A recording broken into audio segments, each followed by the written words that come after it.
زاد غيره قيل ما الغرباء؟ من الغرباء؟ قال الذين يصلحون إذا فسد الناس. في اللفظ الآخر يصلحون ما أفسد الناس من سنتي.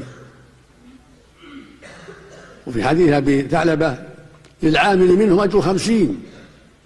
قيل يا رسول الله منا أو منهم؟ قال بل منكم. وأسباب ذلك قلة الأنصار والأعوان وكثرة المهالك والشبه وكثرة طرق الضلالة والدعاة إليها.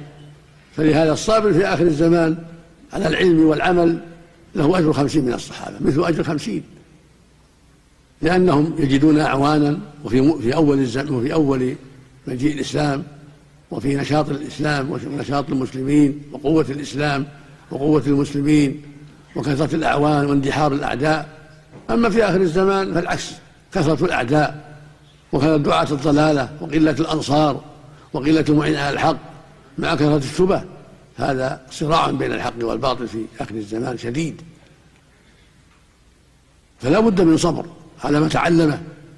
فإذا عرف مما تعلم الحق ثم رأى ما يضاده حمد الله على البصيرة، وحمد الله أن جعلهم من عرف هذا الحق، ثم يعمل بما يستطيع من إنكار المنكر والدعوة إلى الخير حتى يحقق ما علم.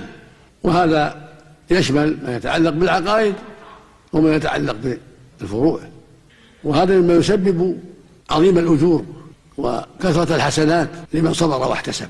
ويبصره أيضا بالعلم، يزيده علما، فإنه وجد المتناقضات مما يعين على التوسع في العلم والتبصر ومعرفة الشبه لإزالتها والقضاء عليها، ومعرفة السبل التي تعين على الحق وتهدي إليه حتى ينشرها بين الناس ويدعو إليه.